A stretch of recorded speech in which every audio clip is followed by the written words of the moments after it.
Hello everyone, I am very glad that you're joining this story. Subscribe, like and comment. Enjoy the story, smile more often. I never imagined that my own mother could betray me, but last year, my entire world turned upside down. It started on a regular Tuesday afternoon when I decided to check on the inheritance my dad left me after he passed away. I hadn't touched it for years, knowing it was meant to be my safety net. Money I could use to buy a house, start a business, or create a stable future for myself.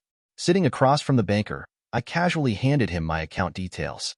He typed away, but the moment his expression changed, my stomach dropped. "There's no money left in this account," he said, looking at me with a mix of pity and confusion. I froze. "What do you mean, no money?" "That's impossible." He turned the screen toward me, showing a series of withdrawals. Tens of thousands of dollars, gone in chunks over the past 3 years. At first, I thought there had to be some mistake. My dad had left me a substantial amount, enough to ensure my future. There was no way it could just vanish. But as I looked closer, I realized the horrifying truth. The withdrawals weren't random. They were from someone with access to the account, someone who knew the money was there. I left the bank in a daze, the pieces slowly coming together in my mind. The only person who had access besides me was my mom. When I confronted her later that evening, she didn't even try to deny it. She was in the kitchen, stirring a pot of soup like it was just another day. "Mom," I said, my voice trembling, "did you take money out of my inheritance account?" She stopped stirring and turned to me, her expression tight. "I had to," she said, crossing her arms defensively. "Your sister needed help, and I couldn't just sit back and do nothing." I stared at her, my mind racing. "Help with what?" I demanded. Her designer bags? Her luxury vacations? Her ridiculous lifestyle? She flinched but didn't respond, which told me everything I needed to know. My sister, Claire, had always been the golden child. Spoiled, entitled, and utterly careless with money. Growing up, I'd watched her get everything she wanted while I was expected to be the responsible one. But I never thought my mom would go this far, sacrificing my future to fund Claire's extravagance. As I pressed her for details, the full scope of what she'd done came to light. She'd used the money to pay off Claire's credit card debt, cover the rent for her fancy downtown apartment, and even fund a failed business venture Claire had started, just for fun.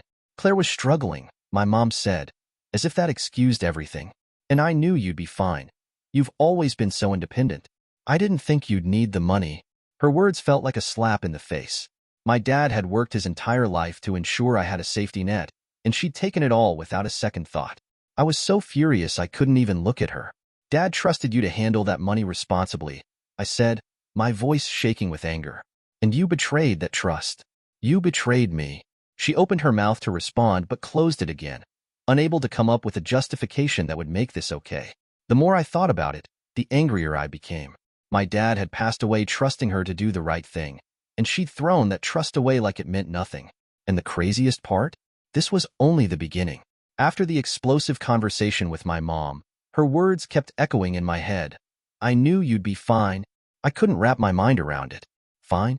How could she decide on her own that I didn't need the money my dad left me? She hadn't even asked me if I was okay. Instead, she handed it all over to Claire, who lived like every day was a personal episode of a reality TV show.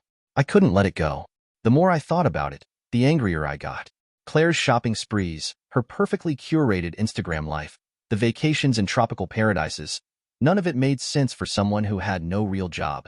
Now, I knew exactly how she was affording it all. Without even stopping to think, I grabbed my keys and drove straight to her apartment. It was the kind of place I'd only seen in magazines, an upscale high-rise downtown, complete with a doorman and valet parking. As I pulled up, my frustration boiled over. I'd always wondered how Claire managed to live like this. Now, I knew. She opened the door holding a latte, her nails perfectly manicured, her outfit straight out of a designer catalog. Her face lit up when she saw me, completely oblivious to what was coming. "Hey," she said cheerfully, stepping aside to let me in. I didn't even cross the threshold. "Did you know Mom drained my inheritance to pay for this?" I snapped, gesturing toward the sleek marble countertops and designer furniture in her apartment. Claire froze for a second, her smile faltering. But then, to my disbelief, she shrugged. "She told me it was family money," she said casually. "What's the big deal?" "The big deal," I said, my voice rising, "is that Dad left that money to me. For my future. And you let her blow it on your lifestyle without saying a word. Claire rolled her eyes, her usual entitlement oozing from every word. Oh, come on.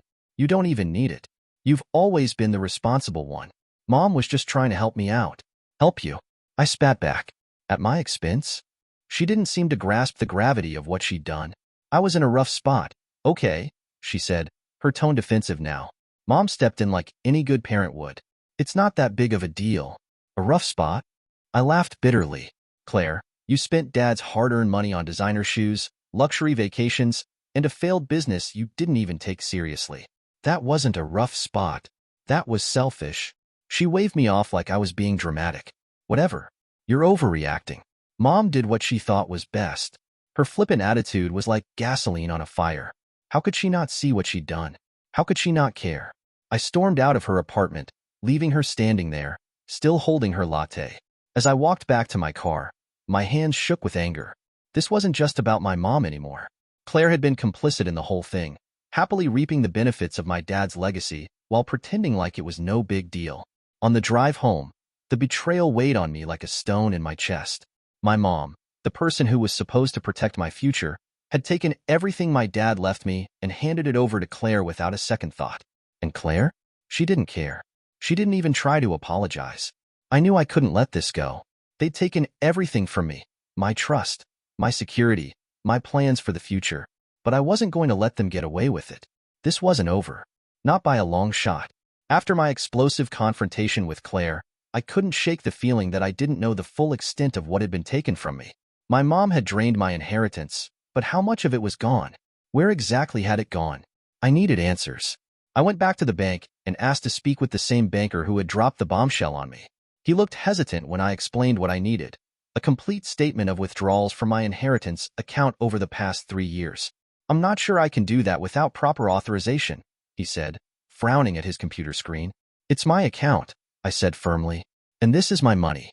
My mom had access, but she stole from me. I need to know the truth. After a long pause, he sighed and nodded. I'll see what I can do. When the statement finally arrived, my stomach dropped as I read through it. Over the course of 3 years, my mom had systematically drained the account, leaving behind a trail of withdrawals and transfers that felt like punches to the gut. One transfer stood out immediately, $50,000, marked as business investment. I knew exactly what that was, Claire's failed boutique, which had closed down after less than a year because she couldn't keep up with the bills. Another withdrawal was for $20,000, labeled loan repayment, but I'd never borrowed anything, and I doubted my mom had either. The note was clearly a lie, but the one that made my blood boil the most? A withdrawal for $10,000 labeled Claire's wedding fund. Claire wasn't even engaged. I spent hours combing through the statement, my anger growing with every entry. There were dozens of transactions, each one more infuriating than the last. My mom hadn't just dipped into my inheritance. She'd emptied it, piece by piece, all while pretending like everything was fine. I printed the statement and took it to the one person I knew I could trust, Aunt Linda. She had always been my rock, the only person in the family who saw through Claire's manipulative charm and called out my mom's favoritism for what it was. When I showed her the documents, she was furious. She scanned through the pages, her face growing redder by the second. This is unbelievable, she said, shaking her head. Your dad would be rolling in his grave if he knew what she'd done. I nodded, tears threatening to spill over. She betrayed both of us. Dad trusted her to take care of that money, and she spent it all on Claire. Aunt Linda slammed the papers down on the table. We need to confront her, she said, her voice firm. Together. This isn't something you should have to deal with on your own. Part of me hesitated. Despite everything, she was still my mom. But the betrayal ran too deep to ignore. You're right, I said finally. It's time she answers for what she's done. We spent the next hour going through this statement line by line, preparing for the confrontation. Aunt Linda didn't hold back, pointing out every lie and every example of my mom prioritizing Claire over me. By the time we finished, I felt a mix of anger and resolve. My mom had stolen from me, plain and simple, and it was time to call her out. This wasn't just about the money anymore. It was about the years of favoritism, the broken trust, and the blatant disregard for everything my dad had worked so hard to leave behind. I wasn't going to let her get away with it. Aunt Linda and I didn't give my mom a heads up. We drove straight to her house, fueled by equal parts anger and determination. As we pulled up, I felt a pang of unease. This was the house I'd grown up in, the house filled with so many memories of my dad. Now, it felt like walking into enemy territory. When we walked in, my mom was lounging on the couch, scrolling through her phone like she didn't have a care in the world. She looked up, startled, when she saw us. "What are you two doing here?" she asked, her voice tinged with nervousness. "We need to talk," I said coldly, my tone leaving no room for argument. Her eyes flicked to Aunt Linda, and I could tell she wasn't happy to see her there. "What's this about?" she asked, trying to sound casual but failing. I didn't bother with small talk. I walked straight to the coffee table and slammed the stack of bank statements down in front of her. "Care to explain this?" She picked up the papers, her face growing paler with each passing second as she skimmed through the transactions. "I can't explain," she stammered. But before she could say anything else, Aunt Linda cut her off. "No, Carol, you can't," Aunt Linda said sharply, stepping forward. "You stole from your own daughter. Do you have any idea how disgusting that is? Your husband left that money for her future, and you treated it like your personal ATM." My mom's mouth opened and closed like a fish gasping for air. "I didn't steal it," she said weakly. "I used it to help Claire. She was going through a rough time." I couldn't stay silent any longer. "A rough time?" I snapped, stepping closer. "You call designer bags, luxury apartments, and failed businesses a rough time? Do you even hear yourself?" My mom flinched, but she didn't back down. "She's my daughter too," she said defensively. I couldn't just let her struggle. "And what about me?" I demanded, my voice trembling with anger. "Did you even think about what this would do to me? Or did you just assume I'd be fine because I'm the responsible one?" Her eyes darted between me and Aunt Linda, searching for a way out. "I didn't think it would be a big deal," she said. "You've always been so independent. I thought you'd understand." Aunt Linda let out a bitter laugh. "Understand? You emptied her inheritance, Carol. You betrayed her, and you betrayed your husband's memory. Do you think he'd understand?" My mom's face crumpled at the mention of my dad, but I wasn't in the mood to let her off the hook. "This wasn't just money," I said, my voice low but firm. "This was everything Dad worked for. He trusted you to do the right thing, and you destroyed that trust." Tears filled her eyes as she tried to defend herself. "I didn't mean for it to go this far," she said. "I thought I could pay it back eventually, but things got out of control." I crossed my arms, staring at her with disbelief. "You don't accidentally spend tens of thousands of dollars, Mom. You made a choice, over and over again. And every time, you chose Claire over me." The room fell silent, the weight of my words hanging heavy in the air. My mom wiped at her eyes, but there was no excuse she could give that would undo what she'd done. Finally, Aunt Linda broke the silence. "You need to take responsibility for this, Carol," she said firmly. "You can't keep making excuses. You've hurt your daughter, and you've dishonored your husband's legacy. It's time to make things right." My mom nodded weakly, but I wasn't convinced. "How?" I asked, my voice tinged with bitterness. "How do you plan to fix this?" She didn't have an answer. She just sat there, staring at the pile of papers in front of her, looking more defeated than I'd ever seen her. But for me, it wasn't enough. Apologies wouldn't bring back the money. Excuses wouldn't erase the betrayal. And the damage she'd done to our relationship, that might never be repaired. As Aunt Linda and I walked out of the house, I felt a strange mix of emotions: anger, sadness, and a small sense of closure. My mom had finally been confronted with the truth, and there was no hiding from it now. But this wasn't the end. Not by a long shot. It didn't take long for Claire's carefully curated life to start falling apart. Without my mom's stolen funds propping her up, the cracks in her Instagram-perfect world began to show. Her rent checks started bouncing, her credit cards were maxed out, and the endless flow of shopping bags and takeout deliveries came to a screeching halt. The first sign of trouble came when she stopped posting on social media. For someone like Claire, who lived for likes and comments, the silence was deafening. Then, late one night, my phone buzzed. It was Claire, and from the second I picked up, I could tell she'd been crying. "I don't know what to do," she sobbed, her voice trembling. "Mom said she can't help me anymore. I'm behind on rent, and my landlord's threatening to evict me. I've got bills piling up and I can't." Her voice broke. "I can't do this." I listened, waiting for her to finish, but my patience was thin. "Welcome to reality," I said coldly. "Maybe it's time you learn to live within your means." She sniffled, her tone shifting to one of desperation. "I just need a little help," she said.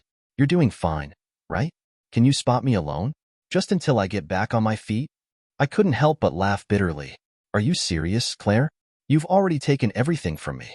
Or have you forgotten where all your money came from? That wasn't my fault, she said quickly, her voice defensive now. Mom made those decisions. I didn't ask her to take your money.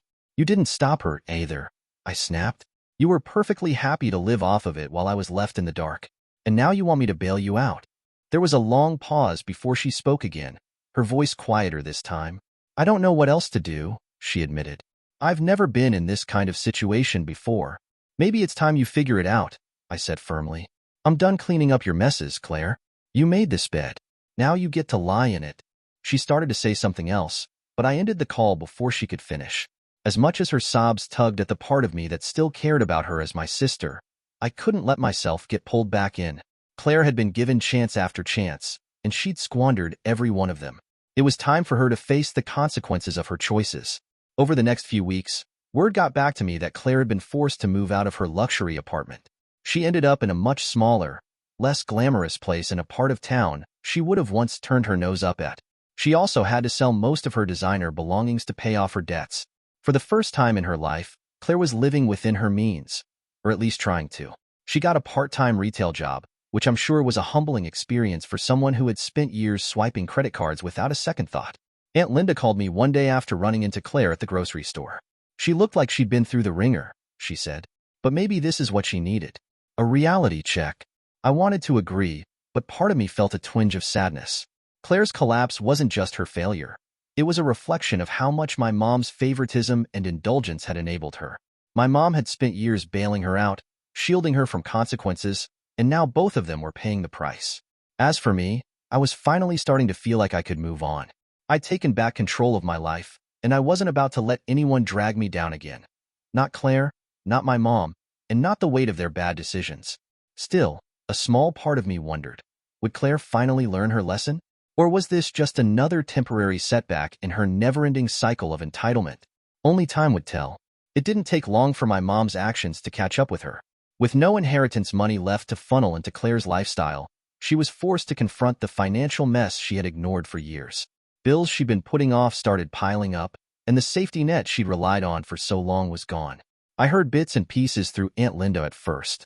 Your mom's been struggling, she said one day over the phone. She's been late on her mortgage payments for months.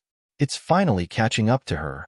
Part of me wanted to feel bad for her, but another part couldn't muster the sympathy. She had chosen this path, prioritizing Claire's extravagance over her own stability. It wasn't until she called me directly, her voice trembling with desperation, that the full extent of her situation became clear. I need your help, she said, crying almost as soon as I answered the phone. I leaned back in my chair, already bracing myself. What's going on? I asked, my tone colder than I intended. I'm behind on my mortgage, she said, her words rushing out in a panic. The bank is threatening to foreclose on the house. I don't know what to do. The audacity of her request made me laugh bitterly. You want my help? I asked, incredulous. After you stole my inheritance to bail out Claire? She started crying harder. I didn't think it would get this bad, she said through choked sobs. I thought I could fix everything, but now I'm drowning. I don't have anywhere else to turn. Her words cut through me, but instead of pity, all I felt was anger. You brought this on yourself, Mom, I said firmly. You had every opportunity to do the right thing, but you chose to prioritize Claire's lifestyle over everything else.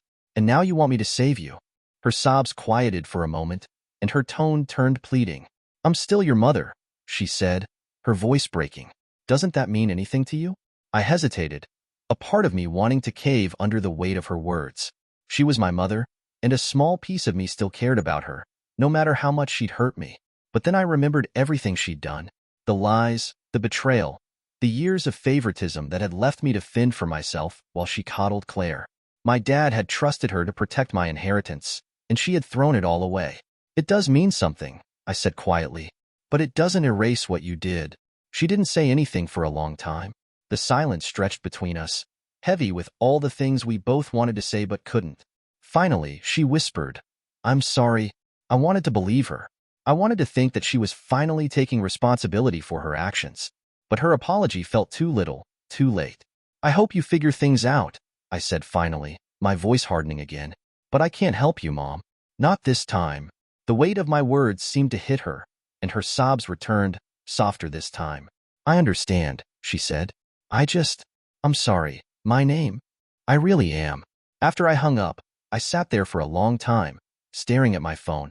A part of me felt like I'd made the right choice, standing my ground, refusing to be dragged into the mess she'd created. But another part of me felt a pang of guilt, wondering if I was being too harsh. Aunt Linda called me later that day. I heard about your mom, she said. She's in a tough spot. She put herself there, I replied. She did, Aunt Linda agreed.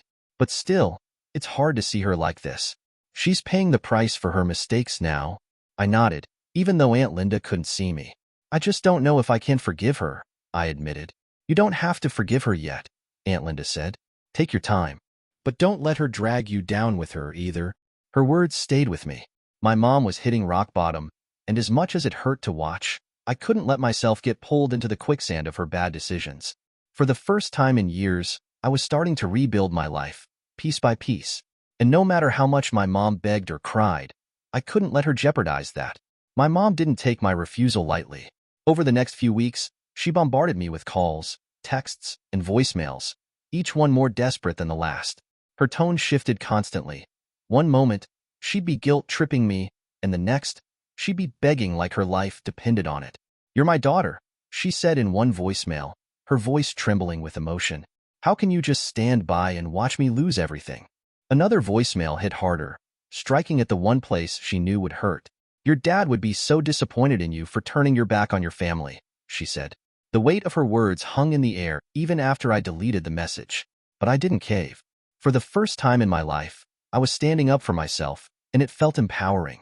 Every time I felt the urge to call her back, to try and smooth things over, I reminded myself of everything she'd done.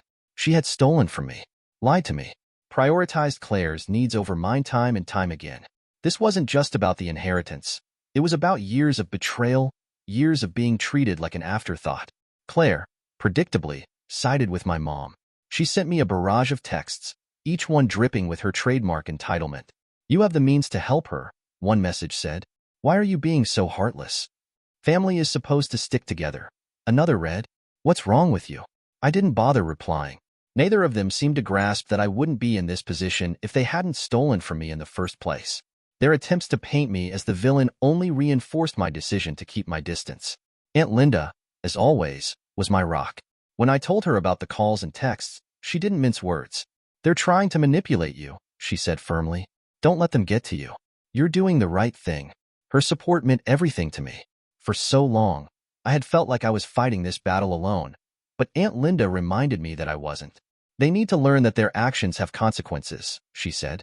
If you bail them out now, they'll never change. She was right, of course.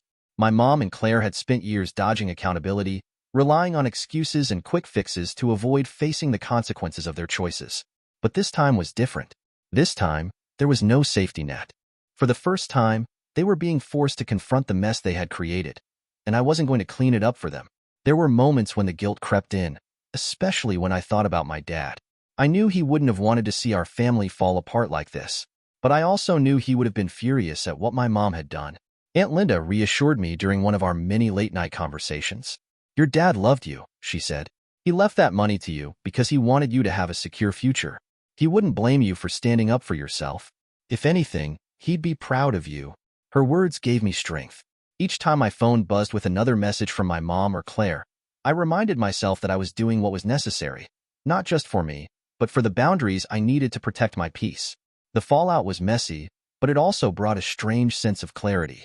For years, I had bent over backward to keep the peace, to avoid rocking the boat, to play the role of the responsible one while my mom and Claire took advantage of my silence. But now, I was done. I wasn't just standing up for myself. I was reclaiming my sense of worth. The calls and messages eventually started to dwindle. My mom, realizing that I wasn't going to cave, turned her attention elsewhere, though I occasionally heard through the grapevine about how she was struggling or barely getting by. Claire, too, seemed to back off, though her silence felt more like a storm brewing than a truce. Aunt Linda was proud of me, and for the first time in a long time, I was proud of myself too. It started as a passing comment from Aunt Linda. We were sitting at her kitchen table, sipping tea, and venting about the latest drama with my mom and Claire. Your mom stole from you, she said bluntly. If it were anyone else, you wouldn't hesitate to take legal action. So why not now? At first, the idea seemed unthinkable. She was still my mom, after all. The thought of dragging her into a courtroom felt extreme, even after everything she'd done. But the more I thought about it, the more her betrayal gnawed at me. She hadn't just made a bad decision.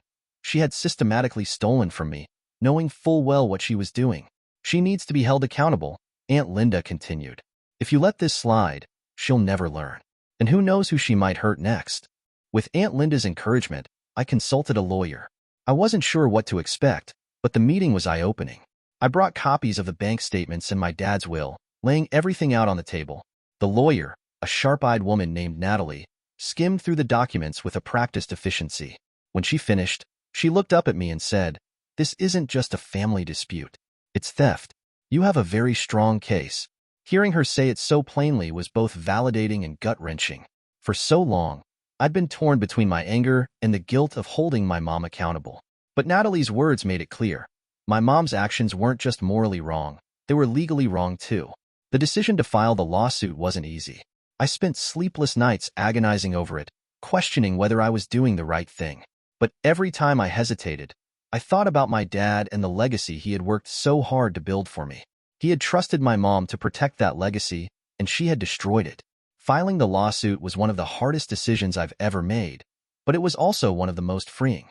For the first time, I felt like I was taking control of the situation, rather than letting my mom and Claire dictate the terms. When my mom found out about the lawsuit, her reaction was exactly what I expected. She called me, screaming into the phone about how I was tearing the family apart. "You already did that when you stole from me," I said, my voice cold. I hung up before she could respond. The legal process was messy and emotionally draining. My mom tried to paint herself as the victim, claiming she had only taken the money to help Claire and insisting that she'd always planned to pay it back. But the evidence didn't lie. The bank statements showed years of systematic withdrawals, and the will clearly stated that the inheritance was meant for me alone. In the end, the case didn't go to court.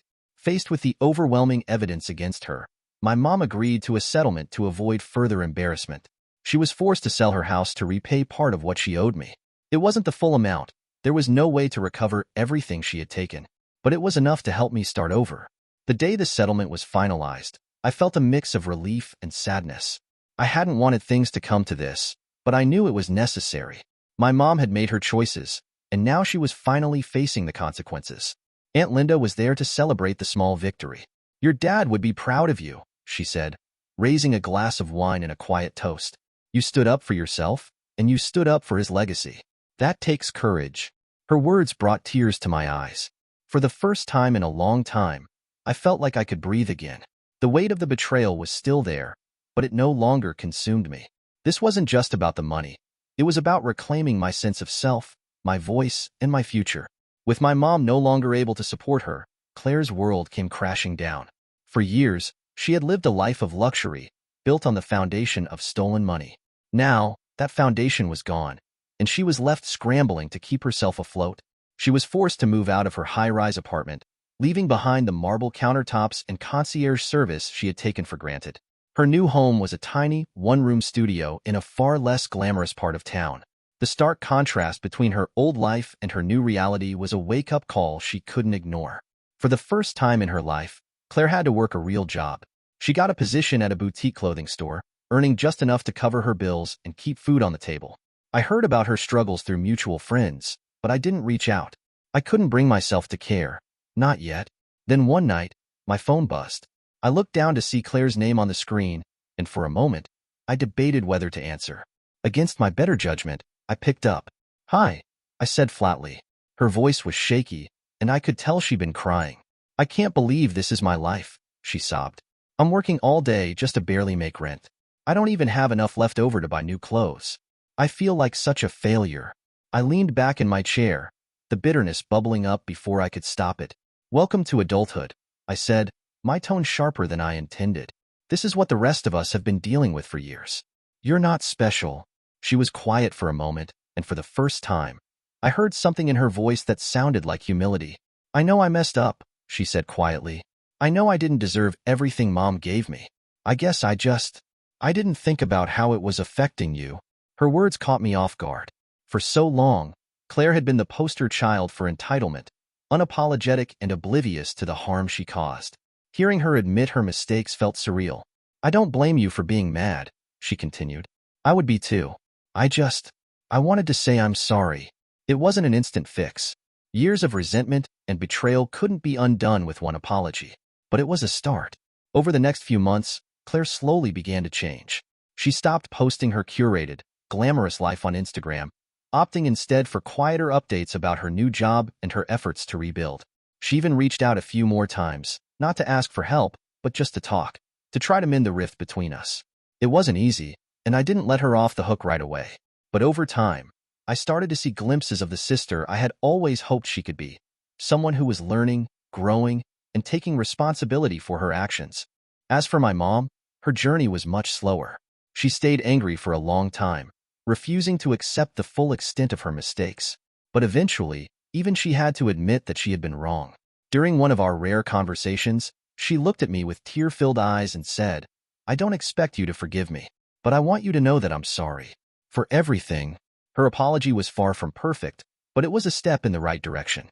It didn't erase the pain she had caused, but it opened the door for the possibility of healing. In the end, both my mom and Claire had to face the consequences of their choices. And while their journeys were far from over, I finally felt like I could begin to let go of the anger that had weighed me down for so long. It's been over a year since everything happened, and my life has taken a completely different shape. For the first time in years, I feel like I'm in control, not just of my finances, but of my future. The money I recovered from the settlement wasn't everything I had lost, but it was enough to help me move forward. With Aunt Linda's support and guidance, I used part of it to put a down payment on a small house in a quiet neighborhood. It's nothing fancy, 2 bedrooms, a tiny backyard, and a cozy kitchen, but it's mine. Every inch of it feels like a symbol of independence and resilience. As I unpacked the last box and hung the final picture on the wall, I realized how far I'd come. The house isn't just a place to live, it's a fresh start, a reminder that I can rebuild no matter how much has been taken from me. My relationship with my mom is still complicated. After the lawsuit and the settlement, things were tense for months.